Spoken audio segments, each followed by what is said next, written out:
Here with fourth-year Northwestern State volleyball coach Sean Kiracofe. It's tournament week, Coach. Yes, it is. It looks like the middle of December, but it's middle of November, which means it's time for the Southland Tournament. We're a little bit ahead of Thanksgiving, but you're thankful to be in, I would assume. And a pretty good week to come down. You've won 3 of your last 4. You have a lot of momentum even with that loss. And sometimes when you go in hot, it may not hurt to have a loss going in to kind of recenter your team.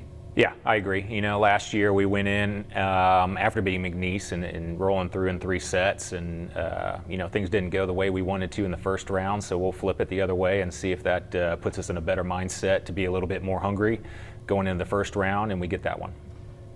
We've seen the one time this program hosted the tournament, obviously they came in as the 5 seed and ended up winning the whole thing.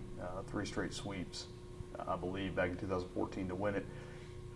What is the importance, or do you put any importance on playing at home?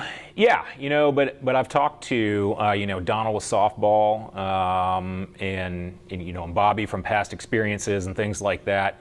That the first round is hard. You put a lot of extra expectations on yourself for being at home and wanting to go farther into those next rounds. So that's something that we've been talking about to kind of prepare yourself to know that that is coming. But every one of them has said that you know, once you get past that first round, then the home court advantage really starts to kick in. So it's a matter of managing those emotions going into the first round and playing at your best so that you can get into the second and the third round. Managing emotions, managing expectations, I would assume, and that's kind of what you've maybe had to do a little bit more this year than in past years. Yeah, you know, expectations have been there to have a level of success. And you know, we've been right there. We just haven't been able to push through tough moments. You know, I have felt that, like we've talked about in the last few weeks, that we've been in moments that mean more than everything else, and we've been able to win those more often than not. But when you look back, we didn't necessarily have the record that we necessarily wanted, but we were right there in positions to win it. So now you just got to make sure that you have 3 good days of volleyball here. 5 seniors, obviously. This past weekend, or I guess about 9 days ago now, senior day was a very emotional moment for them. They got to play another match at home afterwards, so you kind of get back to normal. How do you think that senior class will react, more so as a group rather than taking each individually, to having this tournament at home? I mean, they've been preparing for it. You know, I think in that moment you're going to have a rush of emotions that is going to be something that you've got to work on containing. But I think that we've done a good job of preparing for that for the last 2 years, really, well, whatever it's been, you know, since we've known that we're going to get the host for this tournament. So I think we'll be fine. Hannah Brister, not a senior, but the second half of conference play, she's averaging close to 4 kills per set. She's really taking that L1 role and really run with it. What's allowed her to do that from your standpoint? You know, I think just some early success with it. We've had her in that position a few times, and also in the other, you know, outside position, and I think she at times tried to force things. And for whatever reason, I can't give you an exact answer. This time that she's had that opportunity, she started to run with it, and you know, started to get some early success, and then it just kind of starts to snowball from there. I mean, we always knew that she was capable of it, and not just her, but a lot of our players have, you know, kind of stood in their way from being successful in a couple different moments here and there. So you know, once you just kind of get that comfort level for whatever reason that it comes, you know, she's taken it and it's snowballed, and she's, so far, the last few matches, has been pretty much unstoppable. She's a bit of a younger veteran, if you will, having pretty much played. She's obviously the reigning freshman of the year and playing the majority of her freshman season. Skylar Batch kind of in that same role this year. How much has she progressed? Because that's an awful tough thing to step into. We've talked about how veteran this team is, but there at Setter, you've gone with some youth. You've been forced to go with some youth for various reasons, and she is really maybe coming into her own a little bit? Yeah, she's progressed a ton.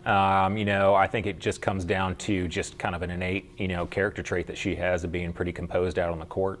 You know, that's not always going to be the case as a freshman. You're going to get flustered in some situations, and you're going to get overwhelmed at times, but, you know, naturally she is a composed person.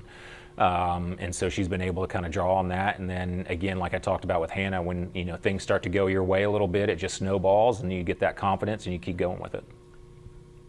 Obviously, a perfect weekend would be to win all three and to come out of here. But when you look at the bracket, I know last year you said 1 through 8, you thought it was probably the best collection of teams you'd seen in a conference tournament in your 3 years.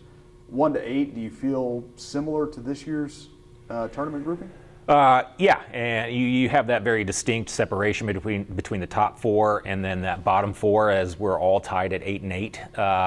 But with the exception of, again, SFA kind of running away with it, going undefeated this season, everyone's been able to battle with each other and put each side, depending on the day, in a position to win.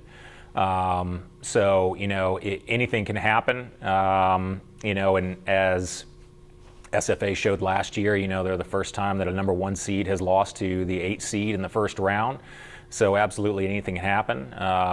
But SFA has some settles to score or some scores to settle, if I can say that correctly, in the first round. So nobody wants to be that 8 seed after what they did last year. But after that round, round 1, I mean, anything can happen in the tournament. Well, you'll open with number 2 seed Central Arkansas, and again, having only played them once this year, played them here, and it was a 3-1 loss, but those are always can be misleading. Oh yeah, a couple points here and there, and at the very least, you're probably going 5. Yeah, I expect it to be a complete battle. I think we match up well with them. In the first set, the last time they were here, it was close, but they just they kept that separation and they controlled the first set.